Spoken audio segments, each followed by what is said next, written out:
Erik, how's your day going aside from answering the same questions over and over and over again today? Well, ironically, this is my first interview for Adventures in Golf, but I do feel like I'm frequently answering the same questions over and over and over. But my day's going great. I landed in Scotland this morning and the weather's beautiful, caught up with an old friend, and yeah, now I'm back in the hotel. I'm gonna go get some dinner after this. Nice. Scotland, of course, one of the golf capitals in the world. Adventures in Golf, another season. How long did you spend filming this new season?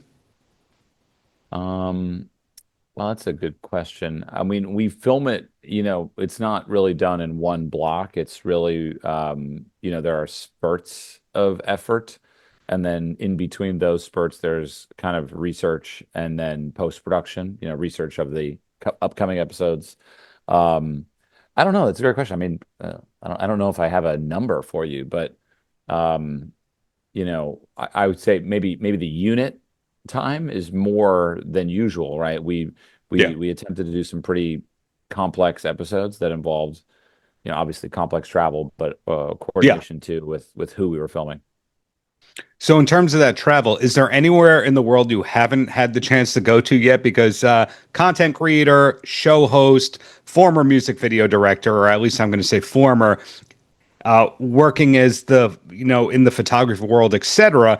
I'm guessing you've pretty much checked off your bucket list. Well, there's a personal bucket list and then there's a professional bucket list, right? Oh, Right. And so for me, my personal bucket list is probably more poetic than it is, like the priority is really on the feeling and less about like a fact or a place, something necessarily. But on both of those lists, traveling to South America as a whole is something that I've wanted to do forever. I still haven't done it. And oh. Buenos Aires specifically, I think would make a series of episodes, if not one of the best episodes. Well, if you can take a compliment related to your work, can you, or you're maxed out for the day with all the Scottish stuff? I, I take what I do very personally. So yeah, any kind words are always warmly and gratefully received. Okay, well, you make golf relatable and inclusive through what you do. It's not stuffy. It makes everyone feel like they have an entry point if they're not already immersed into the world. Did you originally have detractors over that? Meaning, what do you mean detractors? Okay, so kind of being an old money world, obviously golf has changed, and now more everyday people can make it, whether they're content creators or graduating from a public course or learning from top golf kinds of places.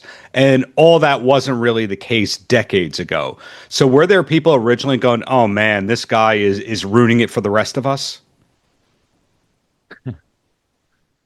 You know what you're describing is very hard to comment on.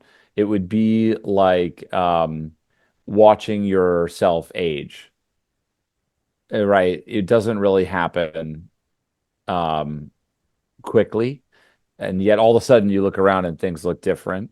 Hmm. And I think as well, when you're inside the cockpit, you really don't have the real perspective of things. And I'm also, probably for better or worse, you know, um, I, I don't really take a lot of credit. I think people are very quick to give me credit, which always feels strange for perhaps the way golf has changed. And thank you for your compliment, Darren. The, making golf more approachable is something that I think is very near and dear to me because the other reason why it's hard to answer your question objectively is because when I came to golf, I felt like an outsider, Hmm. right? I felt like I didn't fit in. And so um, I know a few things now. And it's hard for me to determine whether those things are perspective or reality. I know that now I feel welcomed to the game. Great. And maybe that's I don't know if that's, a universal thing, but I know that the work that makes me the happiest is actually, yes, it's making films and hearing that people have enjoyed them and learned something, but it's also with our events at Random Golf Club, right? How do we provide an experience of welcoming to the game. That's something that's just I that is one of the best feelings I can ever have. So you are an entertainment guy by entry point, and now you have six jobs, and I don't know what to call you profession wise. But as a person who interviews a lot of musicians, I learned over time, like, oh, Eddie Van Halen was an avid golfer, and George Lopez was in his group, and Carlos Santana golfs with Johnny Gill, etc. Was music part of your entry point into golf?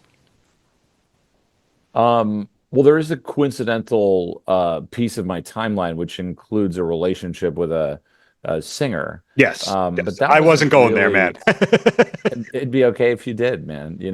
Sure. Life is, it's all on the internet. No, like I I was in love with golf prior to that. Hmm. And I think what really fascinated me was in the beginning, Alice Cooper, right? It Hmm. was this idea that that his agent admitted that he didn't want to let it out that he played golf because it would ruin his image. And that to me felt exactly like what I was like. That was like the perfect example Yeah. of what's wrong with golf. And so it's not the case of a musician went, hey, join our foursome, and that's that. It's just organically your interest came out of nowhere. In golf? Yes. Oh, my brother invited me to play golf, and he invited me hundreds of times. And finally, when I was 29, I accepted the invitation because I said, "Well, I'm a yes guy. Why do I keep saying no to golf?" And I had this baked-in stereotype that it was not a game for me. And so, on some level, my life's journey has been realizing that you decide. Sure. You, Well, you decide what the criteria is. You decide how to read the invitation. And so I decided that ultimately I was going to make golf my game, and more than that, my life. last question I have for you before I let you go. There's an interview that you did before the pandemic where somebody said, hey, do you ever think of starting a golf academy? And you said, I might. Could that eventually happen, or was Random Golf Club enough? Um, that pre-pandemic interviews was a different Eric. I have started something that's going to be launching later this year that I don't want to distract this talk about, but ultimately it's sort of an extension of everything I've been doing in terms of, you know, building, building experiences for golfers Hmm. and on the heels of goodwill from our corporate partners that make our experiences possible, whether it's videos or merchandise and apparel or events. So yeah, something new is coming. It does include an academy, but it's probably a little bit larger than that. Looking forward to that. Congrats on season 9 of the series. Sounds like you have ideas for season 10, Lord willing, with all that. But thank you for doing what you do, Eric. Aaron, thank you, man. I appreciate it. Where are you based? Long Island, New York, Long Oh Beach. man, you gonna go to Yeah. the Ryder Cup? If they'll have me. I mean, you're a New Yorker. I mean, punk rock and metal people don't always get credentialed for that kind of stuff. So it's all about who That will should have change. you. Where do you play most of your golf on Long Island? Actually, don't. I write about golf without playing golf, if that makes sense. I I I've never heard this, and I mean, why don't you play? Oh, my wife took me to a course one time and was horrified by my conduct and just said, I won't take you again to a golf course. So I said, okay, well, not going to a golf course, Go but to a I'll driving interview range. great golfers and content creators like Eric Lang. I love it. I love it. Well, hope to see you on the course one day, brother.